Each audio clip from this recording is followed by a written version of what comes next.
Fala galerinha do xadrez, tudo beleza? Pessoal, trouxe mais uma partida aqui do torneio Chessables 2020. A gente já viu o Magnus Carlsen, eu trouxe as partidas do Magnus Carlsen contra o Ding Liren. E o Magnus Carlsen então venceu na semifinal o Ding Liren e passou, portanto, para a final do Chessables. E vamos ver a definição entre Anish Giri, o grande mestre holandês, e o Jan Nepomniachtchi, o grande mestre russo. Temos dois gigantes aqui no tabuleiro. Vamos dar uma olhada nessa partida. O Giri está de brancas aqui e abre a partida com o peão da dama D4. Temos aqui cavalo em F6 pelo Nepo, cavalo em F3, G6, G3, bispo G7, bispo G2. Ambos os jogadores aí desenvolvendo os bispos em fianqueto. D5, roque. E aqui C4, o Giri imediatamente ataca o peão central. C6 protegendo e aqui dama B3, então já ao estilo da variante russa da defesa Grunfeld, que a dama vem aqui para B3 provocando a captura aqui em C4.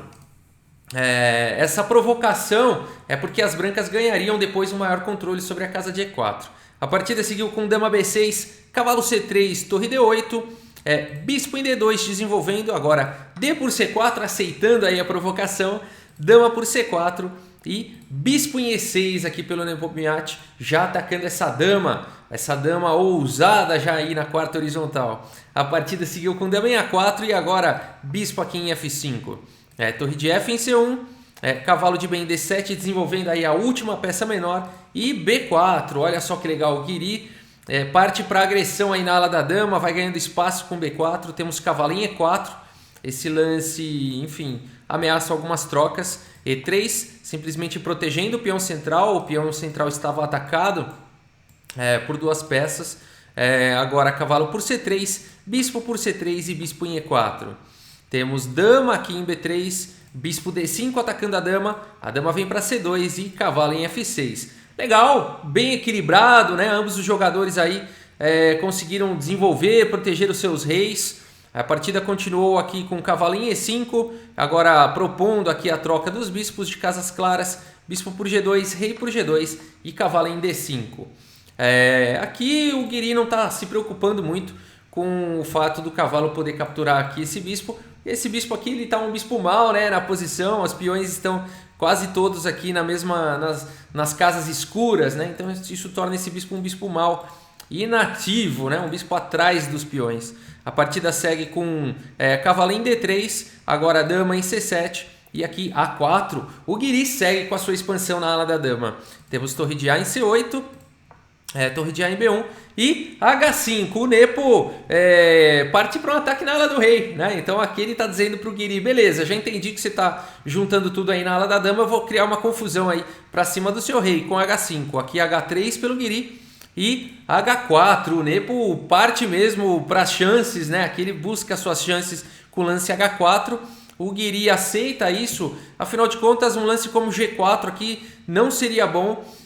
Esse peão em H4 é muito forte, o peão de F não poderia se movimentar, senão estaria entrando dama em G3. Então G4 seria um lance aí complicado, não é muito bom você deixar esse peão aqui em H4, portanto G por H4, bispo em F6 atacando aí o peão. H5, então aqui o Giri vai devolver o peão, mas ele também tenta estragar aqui a estrutura de peões do Nepo. Temos G5 e agora cavalo aqui em C5. Rei em G7, possibilitando aqui a passagem das torres. Legal, então aqui essa é a aposta, né, do Nepomniachtchi. Ele sacrificou aquele peão, do nada, ele percebendo que o Giri estava vindo com tudo na ala da dama, tentou criar chances, né? Tá tentando criar chances aqui na ala do rei. Foi para aquele peão lá em H4 e agora tirou o rei para poder passar as torres. Está muito claro o que o Nepo quer fazer. Ele quer atacar o rei do Giri. A partida segue com cavalo em E4, torre em H8 e agora dama aqui em E2, protegendo o peão de H5, não permitindo a entrada da torre aqui em H5. Torre em H6 foi jogado, dando espaço agora para dobrar as torres na coluna H. Temos B5, o Giri continua com o seu ataque na ala da dama. Torre de C em H8 e agora cavalo em G3 na hora H, protegendo o peão de H5. Temos E6, bispo aqui em D2 e agora bispo em E7. B por C6, B por C6 e dama em A6. O Giri joga de maneira muito ativa nessa partida, ele não permite com que o Nepo tenha tempo de se preparar para esse ataque na ala do rei, e ele segue firme, desviando toda a atenção na ala da dama. O Nepo não pode trocar peças aqui, né? Ele tem que tentar manter as peças para atacar o rei adversário, faz o lance dama D8, deixando o peão de C6. Dama por C6 e agora cavalo aqui em F6, torre na sétima, torre B7, a posição do Guiri é forte. O Nepo segue aqui com cavalo por H5, conseguiu finalmente abrir essa coluna H. A partida continua com torre em D7 atacando a dama. Dama em F8 e aqui um lance fino, um lance muito fino do Guiri, um lance muito forte nessa posição. E até se você quiser dar pause aí, tentar encontrar um lance muito instrutivo nessa posição, com o que fazer, né? Uma posição como essa, parece que as brancas estão com alguma iniciativa aí, mas a posição também é perigosa. As pretas estão ameaçando entrar com essas torres na coluna H. O que fazer numa posição como essa? O Guiri vai para um lance muito instrutivo aqui. Bom, se você encontrou aqui lances como cavalo por H5, se a ideia foi depois seguir com D5, tá ótimo, parabéns. Ou se você encontrou D5 direto, ou até bispo C3 para jogar D5, ou seja, todas as continuações que tem a ideia por trás de D5, parabéns. Essa é a ideia realmente dessa posição. E aqui o Guiri não se demora para fazer então o lance D5. A ideia é abrir atividade aqui para esse bispo de casas escuras partir para cima aqui do rei do Nepo.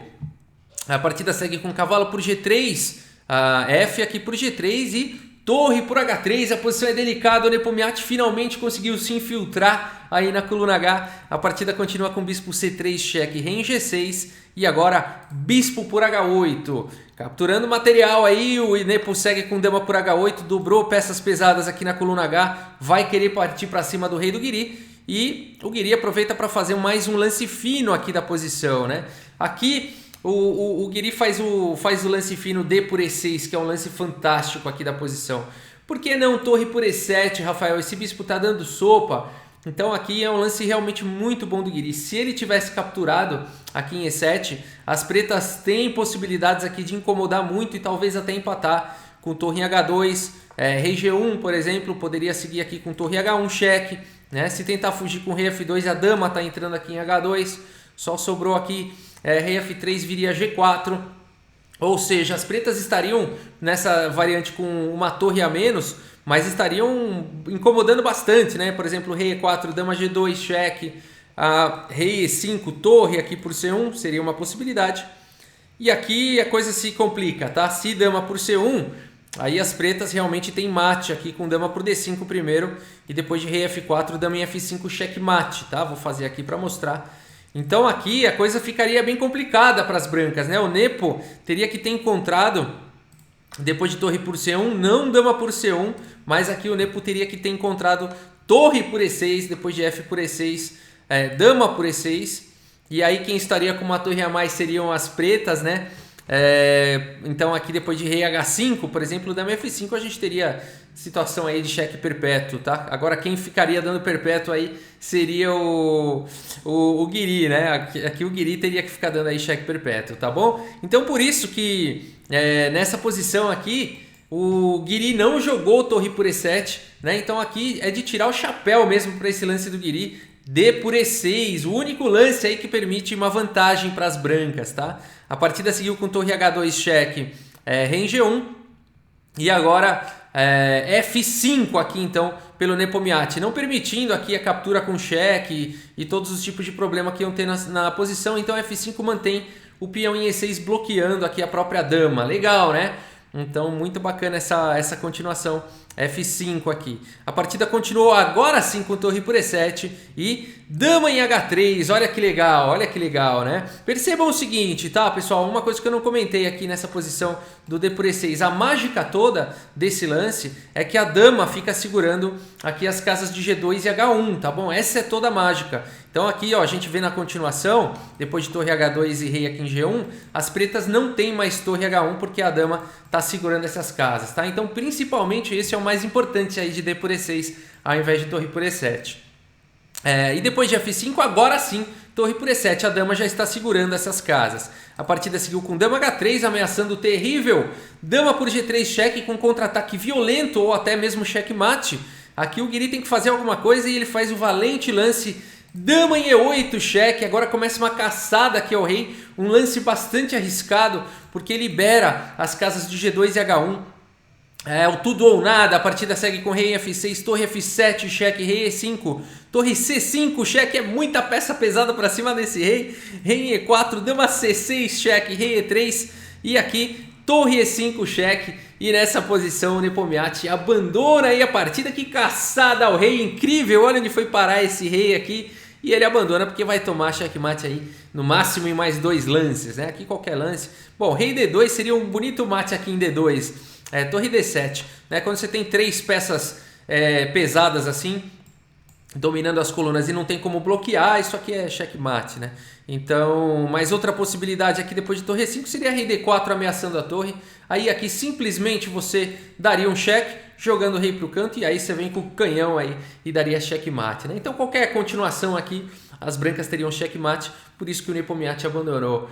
Com essa vitória o Guiri passou para a final aí, para a final do Chessable 2020, tá? Então a gente vai ter a final entre Magnus Carlsen e Guiri, quem diria, né? Quem diria, as pessoas brincam muito com o Guiri, mas não tem como um jogador de quase 2.800 aí de rating não ser um bom jogador, né? É claro que ele tem um histórico muito grande de empates, apesar de que jogadores como Dinguiliren em torneios chegam a fazer mais empates do que o Guiri, mas curiosamente a fama de empatão e tudo mais pegou no Guiri, né? Mas ele tá com muita garra. Será que essa é fama de empatão que tá fazendo ele jogar com tanta vontade aí e chegou na final? Vamos ver o que vai acontecer na final, né? Vamos olhar aqui o relatório rapidamente do chess.com e a gente vê que realmente o Guiri foi bem preciso, né? 98,2% de precisão. O Nepo errou um pouco mais, né? O Nepo perdeu a mão, pessoal. Vou voltar aqui no tabuleiro, ó, e vou mostrar aqui os 2 pontos principais onde o Nepo perdeu a mão. Aqui, bispo em F6, talvez tenha sido uma ideia... dá para entender, né? Esse lance da casa de G7 aqui para o rei vem com torre em H8. O problema é que não deu tempo, né? O Guiri mostrou que ele teve maneiras de defender aí em relação a esse ataque. Aqui, realmente, as pretas teriam que tentar igualar, talvez aqui com cavalo por C3, dama por C3, dama D7, depois de cavalo em F4, bispo H6, cavalo E2, dama D5, a gente teria uma posição aí onde as pretas teriam um peão a menos. No entanto, são 2 peões dobrados aqui na coluna da torre, então a gente pode dizer que seria uma posição com igualdade. Mas o Nepo não queria jogar para igualdade, ele estava jogando para ganhar, por isso ele assumiu aí e arriscou todas as chances, né? E aqui nessa posição as brancas já estão melhores, depois de F aqui por G3, e o Nepo vem com tudo, com esse lance bastante lógico, torre por H3 tentando atacar o rei adversário, mas aqui seria muito importante fazer primeiro o lance E5, tá? Então esse foi o lance que o Nepo não viu também, que poderia segurar mais para as negras. Esse lance ataca a dama e, mais do que isso, bloqueia essa diagonal, que foi um grande problema para o Nepo na partida, por conta de bispo C3. Então E5 ganharia um tempo. Depois de a dama está atacada, depois de, por exemplo, dama B7, aí sim, torre por E3. E depois de torre por E7, por exemplo, torre H2 cheque, rei em F3 e torre por D2, a gente tem um jogo aí com uma pequena vantagem para as brancas, né? As brancas estão com o peão passado, estão com mais atividade, 2 peças pesadas na sétima, mas as pretas têm contra-jogo, e aqui um lance errado das brancas pode ser perigoso por conta do rei exposto, né? Por exemplo, A5, E4, cheque, rei por E4... As brancas estão melhores, mas não é muito fácil jogar com esse rei aí no centro não, né? Então seria uma possível continuação, uma continuação interessante aí para o Nepo. Faltou aqui esse lance E5, então, antes de jogar torre por H3. Torre por H3 aí permitiu então o bispo C3 do Guiri e toda aquela continuação que a gente viu, né? Mas foi muito interessante esse lance, né? Destaque aqui para F por E6, né? Colocando aqui, abrindo a diagonal da dama. Então a gente vê que a gente tem que abrir linhas, abrir atividade para as peças, tanto para o ataque quanto para a defesa, né? Então muito importante esse lance aí do Guiri, fez toda a diferença. Como a gente viu, torre por E7 levaria aí para o empate. Então é aquele lance decisivo, né? Muito legal essa partida. Eu espero que vocês tenham gostado, tá bom, pessoal? Muito obrigado pela sua audiência, um grande abraço aí para todos vocês e até a próxima. Valeu!